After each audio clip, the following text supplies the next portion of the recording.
가정과 신비로움 제목으로 함께 은혜 되시길 바랍니다. 가정의 달입니다. 가족이 소중하기 때문에 5월을 계절의 여왕이라 하는 5월을 가정의 달로 정해서 지키고 있는 겁니다. 가장 좋고 멋진 계절이죠. 스승의 날, 어린이날, 어버이날, 심지어 입양의 날, 성년의 날, 내일이 성년의 날입니다. 부부의 날, 내일 모레입니다. 근로자의 날, 이런 날들이 많아요. 그런 것을 통하여 기념하고 한번 그 의미를 되새겨보자. 그런 의미로 가정의 달이 생겨났고 각종 의미 있는 날로 지키고 있는 겁니다. 21일이 부부의 날인데요. 부부는 가족의 최소 단위예요. 태초에 하나님께서 천지를 창조하시고 에덴 동산에서 아담을 지으시고 살게 하셨습니다. 창세기 1장 26절 27절에 나오죠. 도움을 드리겠습니다. 1장 26, 27절 하나님이 이르시되 우리의 형상을 따라 우리의 모양대로 우리가 사람을 만들고 사람을 그때 만들었습니다. 그 다음에 27절 하나님이 자기 형상 곧 하나님의 형상대로 사람을 창조하시되 남자와 여자를 창조하셨습니다. 그리고 창세기 2장 7절 8절 여호와 하나님이 땅의 흙으로 사람을 지으셨어요. 그리고 생기를 그 코에 불어넣으시니 사람이 생명이 되었어요. 사람이 아무것도 아닌 토기로 만든 토우처럼 인형이 된 거예요. 인형인데 이제 생기를 넣으니까 사람이 된 거예요. 생명이 되었습니다. 8절 여호와 하나님이 동방의 에덴 동산을 창설하시 그 지으신 사람을 거기에 두시니라. 아멘. 사람을 에덴 동산 즉 낙원에 거하게 했습니다. 창세기 2장 21절 22절 여호와 하나님이 아담을 깊이 잠들게 하시니 잠들매 그가 갈빗대 하나를 취하고 살로 대신 채우시고 여호와 하나님 아담에게서 취하신 그 갈빗대로 누구를 만들어요? 여자를 만드시고 이때 여자가 나오게 된 거예요. 갈빗대로 여인분들은 갈빗대로 만들었어요. 좋죠. 남자들은 겨우 흙으로 만들었어요. 돈도 안 돼요. 그래서 그래가지고 어느 광고문이 써놨대요. 남편을 팝니다. 그래도 나이가 몇 세가 쭉 되는 게 나이 70 쭉 해놓고 그 나이에서 사서 뭐 하려고 아무도 안 사더래. 말이 그런데 참 그런 각박한 세상이 됐어요. 힘들고 힘없고 돈 없고 하니까 이제 버리는 그런 입장이 됐다는 얘기인데 그러는 겁니다. 그런데 여자를 만드신 이유가 있는데 18절 창세기 2장 18절 여호와 하나님이 이르시되 사람이 여기 사람은 남자만 말합니다. 혼자 사는 게 좋지 아니하니 내가 그를 위하여 돕는 배필을 지으리라 하시니 아멘. 여자가 돕는 배필로 지어졌음을 알 수가 있는 대목이에요. 목사님 요즘 시대가 어느 시대인데 남자가 좀 높고 여자가 낮은 느낌이 나네요. 근데 돕는 배필로 지으셨는데 그러면 발바닥에서 건지 발가락 하나 빼서 만들든지 머리카락 빼서 만들지 왜 갈비뼈를 빼서 만들었을까요? 안 궁금해 그런 게? 갈비뼈는 옆에 두고 살아라. 항상 의지하며 동고동락하며 의견을 주고받으며 살아라는 뜻이에요.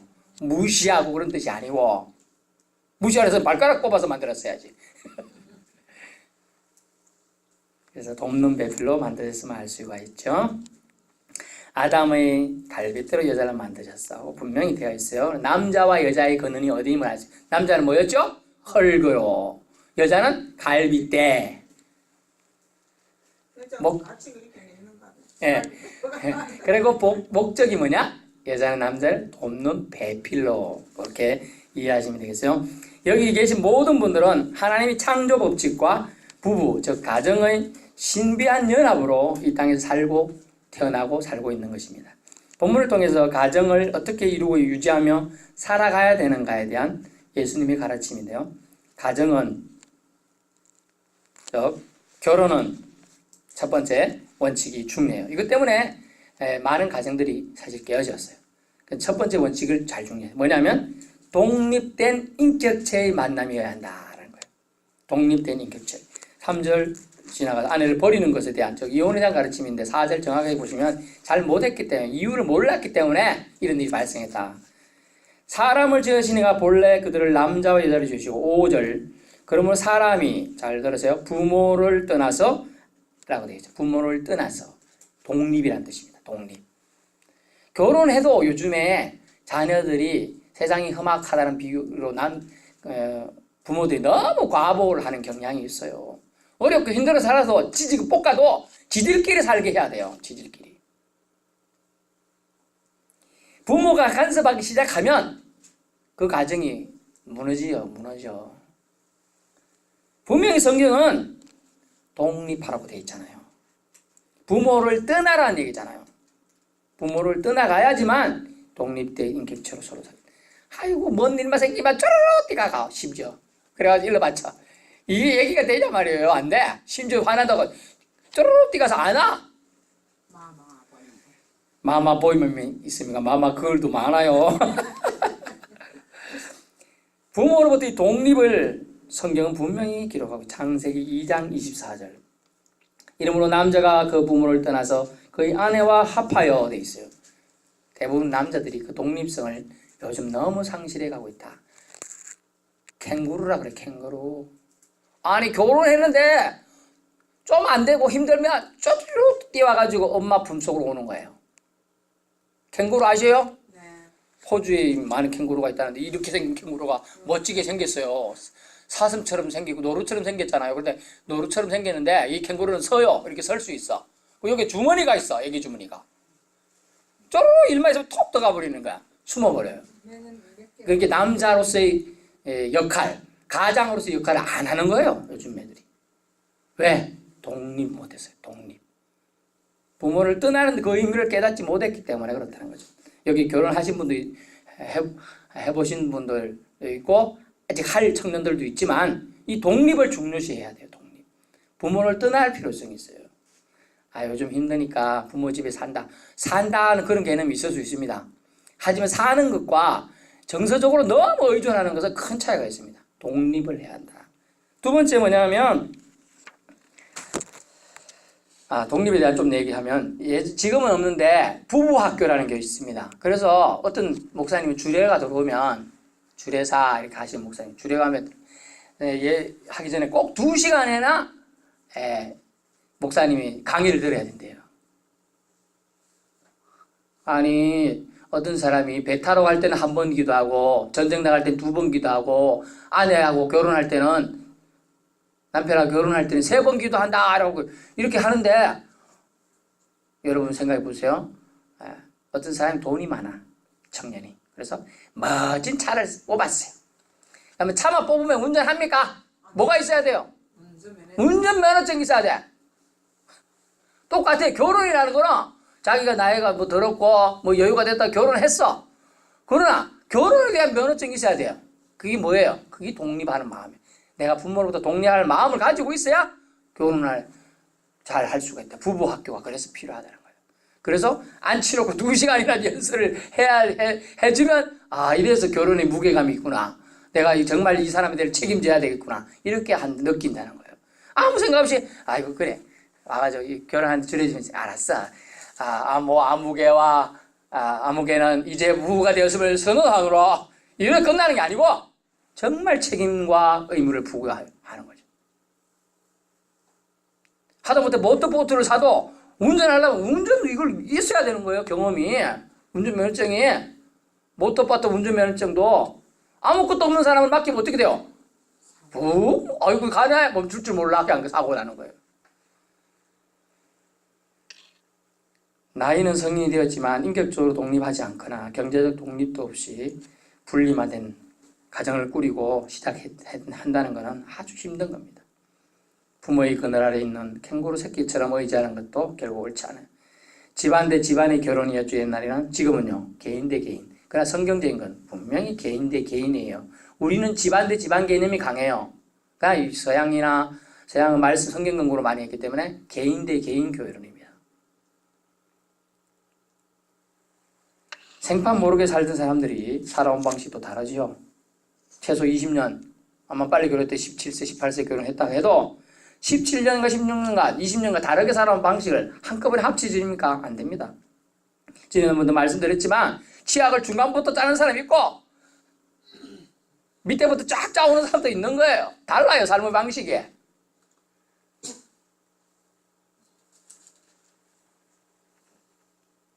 그걸 이해할 수 있어야 돼. 그게 독립이라는 뜻이에요. 받아들이고 포용할 수 있어야 그게 떠난다는, 부모를 떠난다는 의미예요. 그런 사람이 함께 선다. 그래서 부부는 어땠다? 철길 아시죠? 철길. 철길에 선로가 몇 개예요? 기차 안 타보셨어요? 두 개가 가는데 부부는 그렇다는 거예요. 철길처럼 옆에 서서 같은 방향을 보고 가는 건데 어디 봐야 될까요? 천국을 봐야 돼. 천국을. 하나님을 바라볼 수 있는. 그래야 진정한 가정. 작은 가정 진정한 가정 뭡니까? 작은 천국의 모형이 바로 가정입니다. 그래서 가정을 중요시하고. 두 번째는 뭐냐 하면 예수님이 가르치면 신비의 원칙이에요. 신비의 원칙. 본문에 보세요. 19장 5절에 부모를 떠나서 아내에게 합하여 그 둘이 한 몸이 될지니라. 아멘. 물론 육적인 이제 합하는 것도 있지만은 이 신비가 있다는 거예요. 이 속에. 여러분 이해가 안 되실 것 같아서 제가 에베소서 5장 32절을 참조했어요. 신약에 보면 에베소서가 있습니다. 5장 32절. 이 비밀이 코드라. 나는 그리스도와 교회에 대해 말하노라. 근데 비밀이라 되니까 우리가 시크릿도 이렇게 생각할 수 있지만 이건 잘못된 번역입니다. 원래 영어는 뭐라고 나옵니까? 영어는 시크릿가 아니에요. 미스테리로 나옵니다. 미스테리. 미스테리 is profound라고 단어가 써 있어. 이 신비는 심오하다. 결혼의 신비는 남자와 여자가 합해서 한 몸이 되는 것은 아주 심오한 신비에 가깝다. 비밀과 신비의 차이를 설명드립니다. 비밀은요. 야, 내 비밀 하나 말해줄까? 어제 옆집 남자가 집에 안 왔대. 이게 비밀이에요. 금방 드러나잖아요. 근데 신비는 말해도 못 알아듣는 거야.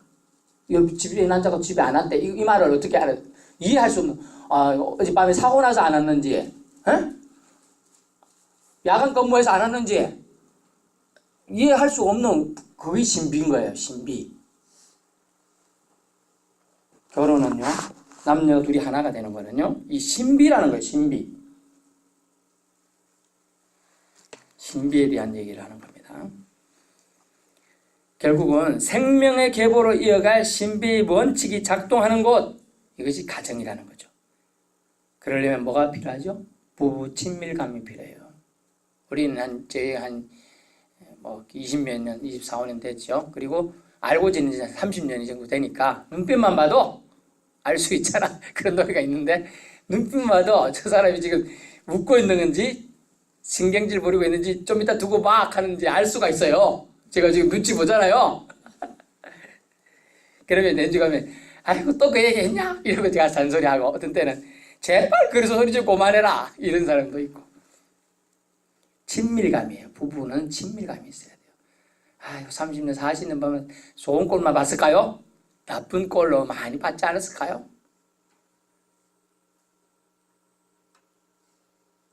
부부 친밀감. 생명의 계보를 이어갈 사람. 친밀감이 있어요. 부부가 친밀해야 된다. 그래서 한 번씩 생각나잖아요. 그래서 Mystery is profound. 신비가 심오하다. 이런 원칙은 결혼으로 이룬 가정 안에서 천국의 작은 모형으로 이루어지게 되어 있는 것이라 말씀합니다. 한 가정의 울타리로 지금까지 지내오셨습니까? 지내오셨을 줄 믿습니다. 세월이 지내다 보니 홀로 된 분들이 많이 있으시죠.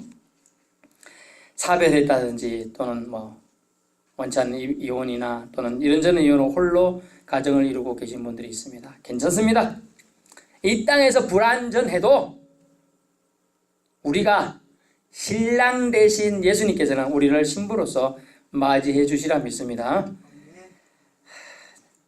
아니 목사님 남자인데 무슨 예수님은 신랑이면 목사님은 신부가 됩니까? 말이 안 되는데요. 말이 안 되는 게 원래 믿음의 세계예요. 예수님 신랑 되시고 저는 신부입니다. 이 땅에서 완전한 가정을 못 이루었다 하더라도 예수님께서는 우리의 신랑으로서 남은 생뿐만 아니라 사후의 삶까지도 보장하고 책임져 주실 걸 믿는 것, 이것이 믿음인 것입니다. 예수님을 신뢰하십시오. 믿는 만큼 은혜롭습니다. 믿는 만큼.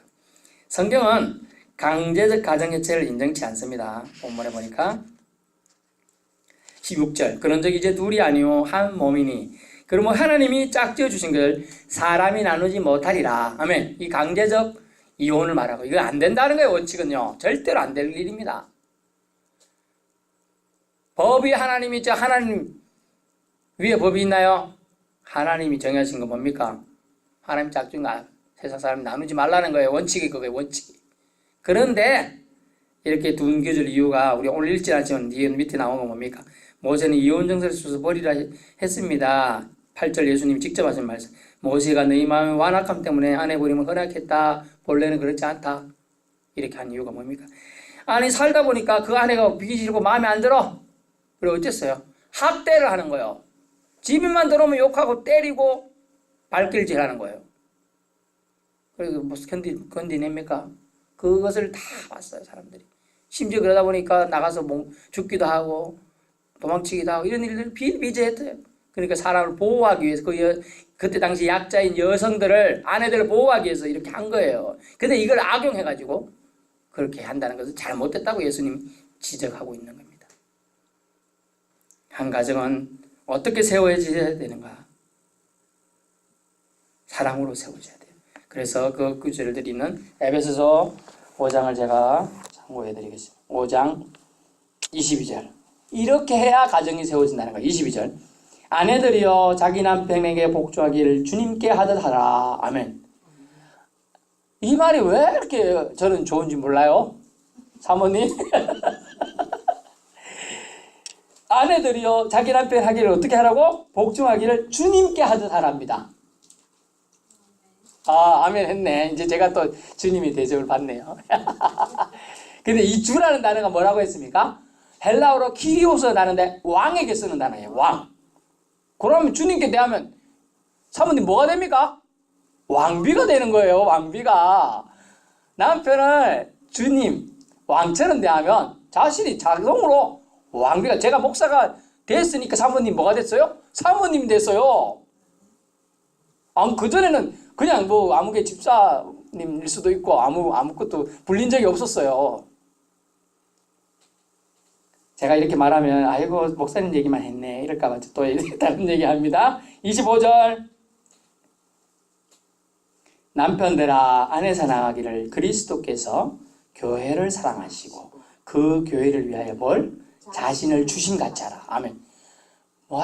예수님은 교회를 위해서 어떻게 했죠? 자기 목숨을 주신 거예요. 사모님 사랑합니다. 제 목숨을 다하여 드리겠습니다. 이렇게 사랑하라고 주님은 우리에게 가르쳐주는 거예요. 목숨을 다했어. 28절에도 남편들 자기 아내 사랑하기를 자기 자신과 같이 할지니 자기 아내를 사랑하는 자는 자기를 사랑하는 것이니라. 아멘. 이 31절 그러므로 사람이 부모를 떠나 그 아내와 합하여 둘이 한 육체가 되지.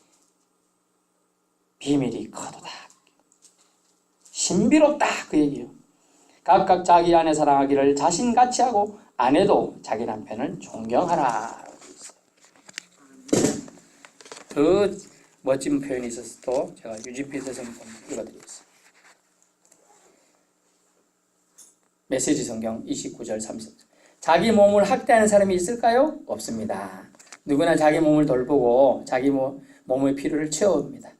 그리스도께서 우리 곧 교회를 다루시는 방식도 그와 같습니다. 우리는 그분 몸의 지체이기 때문입니다. 이런 이유로 남자는 부모를 떠나 아내를 소중히 여겨야 합니다. 그들은 더 이상 둘이 아닙니다. 그들은 한 몸이 됩니다. 이것은 참으로 큰 신비가 아닐 수 없습니다. 나는 그 신비를 다 이해한다고 감히 말하지 않습니다. 내가 가장 분명하게 아는 것은 그리스도께서 교회를 대하는 방식입니다. 이것은 남편이 아내를 어떻게 대해야 하는지를 보여주는 생생한 그림입니다. 남편은 아내를 사랑함으로 자기를 사랑하는 것이 되는 것입니다. 또한 이것은 아내가 남편을 어떻게 존중해야 하는지를 보여주는 생생한 그림이기도 합니다. 그림이다. 어떤 그림? 생생한 그림. 아내는 남편을 존경하고 주님을 대하듯하면 남편은 아내를 교회에게 자신을 주신 예수님처럼 아내에게 해야 된다는 거예요. 예수님이 교회를 주신 것처럼, 대한 것처럼 남편도 그렇게 해야 함을 말씀해 주고 있는 거죠. 결론입니다. 가정을 이루는 자체가 기적 같은 은혜예요. 사실은 요즘 같은 시대에 어제도 말씀드렸지만 결혼하지 않고 결혼에 두려워서 도망친 사람이 어디 한둘입니까? 이 땅에서 부부로 산다는 것은 참 신비한 일이기도 하죠. 서로 아끼며 사슴처럼 기대어 살 것을 말해줍니다. 서로를 존중하면서 살아야 한다는 것이죠. 에베소 5장 24절 아내는 남편에게 복종하기를 그리스도께 하듯 하고 25절 남편은 그리스도가 교회를 위해 자신을 주셨듯 사랑하라 하셨습니다. 부부의 날 남편 아내 또는 안 계신 배우자가 생각나십니까? 그때를 한번 좋았던 기억들을 한번 생각해 보시고 또 계신 분들은 아직 생존해 있는 분들은 아내나 남편을 위해서 좋은 멋진 일을 한번 기획해 보시는 거죠. 그래야 의미 있는 이 가정. 우리가 할머니 할아버지는 이렇게 살았다. 또 내 부모님은 이렇게 가정 부부로서 지내셨다. 이런 것들이 모델링이 돼야 자녀들이 가정을 또 꾸려고 싶어 하는 거예요. 맨날 지지고 볶고 사는 모습을 보여준 사람은 같이 살고 싶은 마음이 없는 거예요. 부부의 날에 정한 이유가 있죠. 부부가 정말 옆에서 돕는 배필로 서로를 보충해줘야. 옛날에는 남편이 바깥에서 일을 하고 아내가 집에 있었기 때문에 내조란 말을 썼지요. 아내들이 남편의 바깥 일을 도왔다. 요즘엔 외조라는 말도 있어요. 남편이 집안일을 하고 아내가 바깥 일을 하면 그렇게도 하는 거죠. 능력 있는 사람들이 일하게 되니까요. 하지만 성경적 원칙은 독립된 인격체의 만남이 가정을 이루어야 한다라는 것입니다. 그리고 신비의 원칙이 그 가정에 있다. 그런데 요즘 논란이 되고 있는 사건 말씀드리고 마치는데 뭡니까? 성경에 오늘 분명히 보십시오. 4절 오늘 3절부터 읽었지만 예수께서 대답하시되 사람을 지으시니가 본래 그들을 남자와 여자로 지으시고 되어 있어요. 지금 논란이 되고 있는 건 뭡니까? 동성애간 결혼이에요. 남자와 여자를 지으시는데 동성애자들은 남자와 남자가 결혼할 수 있고 여자가 여자를 결혼할 수 있다는 거예요. 심지어 성이 여러 개다. 나는 남자일 때도 있고 여자일 때도 하는 사람들도 있어요. 성소수자들이. 그런 사람들하고는 남자 여자만 성경에 분명히 써놨죠. 남자 여자 중간 없네. 중간도 있다고 말하는 겁니다. 젠더 뭐 이렇게 하면서. 난 남성이 강한 여자다. 생긴 건 여자지만 난 남성이기 때문에 남자 목욕탕 가야 돼. 뭐 이렇게 얘기하고. 이런 시대가 오고 제가 이게 마지막 설교가 될 수 있었어요. 만약 이게 경남 무슨 법하고 지금 통과되면요. 제가 이런 설교 할 수 없습니다. 그들이 고발하면 좀 잡혀가야 될 위기예요. 마지막 설교 될 수 있기 때문에 얘기하는 겁니다. 뭡니까? 남자는 누구랑 결혼해야 돼요? 여자랑. 여자는요? 남자랑 결혼해야 돼요. 만약 우리 손주가 왔는데 손주 남자예요. 남자를 데리고 와가지고 할머니 나 얘랑 결혼할래? 어떡할 겁니까? 저 같으면 뺨때기를 때리겠지만 할머니가 위아래 쳐다보다가 그냥 마음대로 해라 이럴 겁니까? 어떡할 거예요? 그런 시대가 이제 온다는 거예요. 심지어 아시아에서 처음 대만이 그걸 통과시켰어요. 남자 결혼했다고 여자 결혼했다고. 이제 한국도 얼마 안 남았어요. 기독인들이 일어나야 돼요. 기도해야 돼요. 그런 걸 기도해야 되는 거예요. 아이고 저는 우리 가정 편하고 다 잘 돼서 이제 기도할 게 별로 없습니다. 없어요? 이제 이런 거 기도해야 돼요. 이런 거. 기도할 거 많습니다. 나라가 전복되는 거 우리 결혼 안 해도 문제지만 결혼을 이상하게 결혼하는 것도 문제가 큰 거 아닙니까? 심지어 그러다 보니까 어찌 돼요? 며칠 전에 TV 나왔는데 아주 자녀가 없다 보니까 뭐 개를 입양시켜서 자기 아들로 만들고 영국에서는 자기 그 넓은 조산을 개한테 유사로 남겨줬어. 개한테. 그 개 잡아가는 사람 땡 잡았네요. 지금은 웃지만요. 이게 통과되면 우리나라도 지금 경남이 아주 앞서서 쓸데없이 앞장서 가지고 지금 하고 있어요. 도지사하고 지금 교육부 장관이 교육감이. 지나서 그 경남 도청에서 만나고 14일 날 데모하고 있지 않습니까? 이런 거 반대하고. 깨어서 기도해야 됩니다. 여러분이 기도하면 하나님 움직여서 그들이 마음을 바꾸고요. 제일 처음에 충남에서 시작했어요. 유명한 정치가 했었잖아요. 그 사람 확 엎어버렸죠. 하나님이. 바로 엎었어요. 스캔들 만들어가지고. 그런 거 주장 못하게 만들었어요. 기도하면 그렇게 하나님이 일하십니다. 우리가 기도해야 우리 후손이 미래가 있을 것입니다. 안 그러면 우리 후손들이 미래가 깜깜할 수도 있어요. 진짜 손주, 이쁜 손주를 볼 수가 없을지도 몰라요. 나중에 가면. 주님은 말씀합니다. 가정 그 신비로운 법칙은 창조 법칙대로 살 때, 가정을 꾸릴 때 가능하다는 것. 우리는 그 가정들, 우리 후손들이, 우리 자녀들이 세워갈 수 있도록 기도하고 하나님의 긍휼하심을 바라시는 저와 여러분 되시기 바랍니다. 기도합니다.